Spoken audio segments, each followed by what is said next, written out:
Friends, screen మీద video అయితే చూస్తున్నారు కదా! వీడియో బాగొచ్చింది. మీ సౌండ్‌తో పాటు చూడాలనుకుంటే ఇన్‌స్టాగ్రామ్‌లోను, టెలిగ్రామ్ ఛానెల్‌లో అప్‌లోడ్ చేస్తాను. మీరు కూడా చేసుకోవాలని ఇంట్రెస్ట్ ఉంటే మాత్రం వీడియోని స్కిప్ చేయకుండా ఎండ్ వరకు చూడండి. వీడియో నచ్చితే లైక్ చేయండి. మరిన్ని వీడియోస్ కోసం మన ఛానల్‌ని సబ్స్క్రైబ్ చేసుకోండి. లేట్ చేయకుండా ఎడిటింగ్ అయితే స్టార్ట్ చేద్దాం.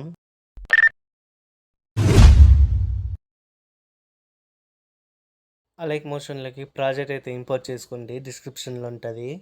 నేనైతే ఓపెన్ చేసుకుంటున్నాను. సో, ఇక్కడ స్టార్టింగ్ ఓపెన్ చేసుకోగానే ఇక్కడ 4 గ్రూపులు అయితే ఇస్తాను. ఆ గ్రూప్‌లో అయితే మీ ఫోటోస్ అనేవి రీప్లేస్ పెట్టుకోండి. ఫస్ట్ గ్రూప్‌ని ట్యాప్ చేసుకొని ఎడిట్ గ్రూప్‌లోకి అయితే వెళ్ళేసి ఇక్కడ వైట్ లైన్‌ని కొంచెం కదిలిస్తే మీకు ఫోటో కనిపిస్తుంది. సో, దాన్ని ట్యాప్ చేసుకొని ఎడిటర్స్‌లోకి అయితే ఇక్కడ కలర్ అండ్ ఫిల్‌లోకి అయితే వెళ్ళండి. స్టార్ మీద ట్యాప్ చేసుకొని మీరు ఎవరి ఫోటో పెట్టాలనుకుంటున్నారో వాళ్ళ ఫోటో గ్రూప్‌లోకి అయితే వెళ్ళేసి వాళ్ళ ఫోటో అనేది మీరు రీప్లేస్ పెట్టుకోండి.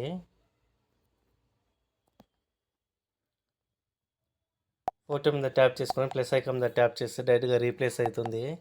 ఒకవేళ మీకు ఫేస్ కనిపించకపోతే మూవ్ అండ్ ట్రాన్స్ఫర్‌లోకి వెళ్ళేసి అడ్జస్ట్‌మెంట్ చేసుకొని బ్యాక్ అయితే వచ్చేయండి. సో, ఈ విధంగా 4 గ్రూపులు అయితే రీప్లేస్ పెట్టుకొని ఇక్కడ మళ్ళీ కొన్ని ఫొటోస్ ఉంటాయి. ఆ ఫొటోస్ కూడా సేమ్ అదే విధంగా ఆ ఫోటోని ట్యాప్ చేసుకొని కలర్ అండ్ ఫిల్‌లోకి అయితే వెళ్ళేసి స్టార్ మీద ట్యాప్ చేసుకొని మీరు మీ ఫొటోస్ అనేవి ఇక్కడ ప్లస్ ఐకాన్ మీద ట్యాప్ చేసుకొని మీరు కలర్ అండ్ ఫిల్‌లోకి అయితే వెళ్ళేసి మార్చుకోండి. ఈ విధంగా ఫోటో యాడ్ అయినప్పుడు మూవ్ ఆన్ ట్రాన్స్‌లోకి అయితే వెళ్ళేసి లేకపోతే ఫింగర్స్తోనే సేమ్ మీరు అడ్జస్ట్‌మెంట్ చేసుకోండి. ఫింగర్స్‌తో చేసుకోండి. చేసుకున్నాక మళ్ళీ బ్యాక్ వచ్చేసి సేమ్ ఒకవేళ అట్లుంటే ఫింగర్స్‌తో అడ్జస్ట్‌మెంట్ చేసుకోండి. ఫొటోస్ రీప్లేస్ పెట్టుకున్నాక పైన షేర్ ఐకాన్ మీద ట్యాప్ చేసుకొని ఇక్కడ వీడియో క్వాలిటీ సెలెక్ట్ చేసుకొని వీడియోని అయితే ఎక్స్పోర్ట్ చేసుకోండి.